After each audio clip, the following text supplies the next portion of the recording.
All right, let's pull back the curtain on something that happens deep inside the world's biggest companies, internal auditing. Now, I know it might sound a little dry, maybe even intimidating, but trust me, by the end of this, you're going to see it for what it really is, an essential blueprint for keeping any major organization successful and safe. So let's get into it. I mean, really think about that for a second. You've got these huge, sprawling organizations with so many moving parts. How on earth do they keep from flying completely off the rails? How do they make sure they're not just doing things, but doing the right things and doing them well? Well, the answer, a huge part of it anyway, comes down to a special group of people providing a really crucial perspective. So here's our game plan for today. First, we're going to nail down what internal auditing actually is. Then we'll get into the core principles that make it all work. We'll look at the two big hats that auditors wear, clear up some major confusion between internal and external audit, and then we'll wrap up with the skills every modern auditor needs in their toolkit. Sound good? Let's go. All right, first things first, what in the world is internal auditing? Let's look at the official definition because honestly, every single word in it matters. Okay, let's just pause right there. A few words here are absolutely huge. You've got independent and objective. We're going to circle back to those for sure. Then you have its two main jobs, assurance and advisory. But look at the goal. It's not about pointing fingers. It's about adding value and making the company better. That's a big deal. And here's the how. The whole point is to help the company hit its goals. And it does that by taking a really structured, disciplined look at three massive areas: governance, risk management, and control. You can almost think of these as the company's brain, its nervous system, and its immune system.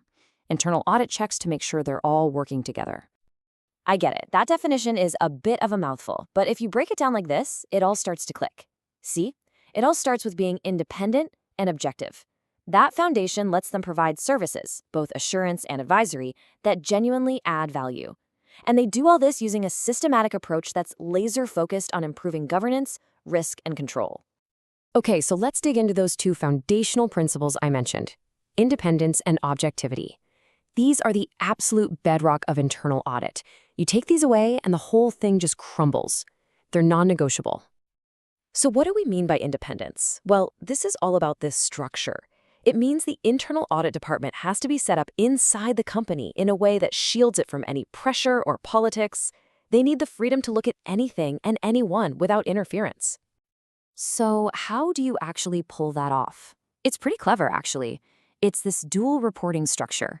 The head of audit reports functionally straight to the board of directors. That gives them authority and protection.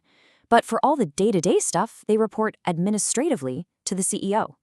This setup is the key. It ensures they can investigate anything and report their findings honestly, without fear or favor. Now, if independence is about where the department sits in the org chart, objectivity is all about the individual auditor's mindset. It's about having an unbiased mental attitude. It means you can't audit your own work, you can't be put in a position to make management decisions, you have to avoid any conflict of interest that might cloud your judgment. It's about being impartial, period. All right, so let's be clear, the modern internal auditor isn't just some inspector with a clipboard checking boxes. They really wear two very different but equally important hats. We call them assurance and advisory. Let's break down what that really means. Okay, on one hand, you've got assurance. This is the more traditional role. Think of it as an inspection. The auditors examine evidence to give an independent assessment on something. And this is key, the audit department itself decides what to look at. On the other hand, you've got advisory. This is more like being an in-house consultant. A department might ask for advice or help, and the scope of that work is agreed upon together. Here's another super simple way to think about the difference. Just count who's in the room. For an assurance project, you've got three parties: the auditor, the group being audited, and the person using the report, like the board of directors. But for advisory work, it's just a two-way street. You've got the auditor and the customer or team they're helping. Simple as that. Okay, now this is a big one. So many people get internal audit mixed up with the external auditors. You know, the big accounting firms that show up once a year. They are fundamentally different beasts with totally different jobs. So let's clear this up right now. You know, if you remember one thing, remember this. Focus. Internal audit is future-oriented. It exists to help the company get better tomorrow. External audit, on the other hand, is historical. Its job is to verify that last year's financial statements were accurate, mainly for people outside the company, like investors and regulators. It's a completely different mission for a completely different audience. So we've covered what they do and why it's so important.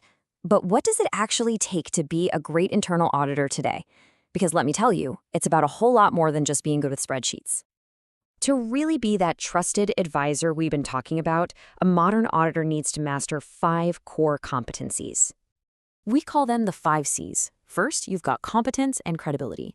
That's the price of admission. You gotta have the skills and the integrity to even be in the room. Then there's connectivity and communication. That's all about understanding the business and being able to share what you find in a way people can actually use. And finally, there's courage. And this one is huge. It's having the backbone to stand by your findings, especially when it's uncomfortable news. So look, if you take one thing away from all of this, let it be this. Internal audit has moved so far beyond that old stereotype of being the gotcha squad. It's not just about finding problems anymore. It's about providing assurance that things are on track, advice to make them better, insight into why things are happening, and even foresight to see what's coming around the corner. And that really brings us to the final big thought. In a world that's constantly changing, with things like AI, cybersecurity, and new regulations popping up all the time, the role of the internal auditor is only going to get more critical. So it leaves you with a really interesting question, right? What's the next frontier? What new skills will they need to help guide organizations through the risks of tomorrow? It just goes to show you how dynamic and vital this whole profession really is.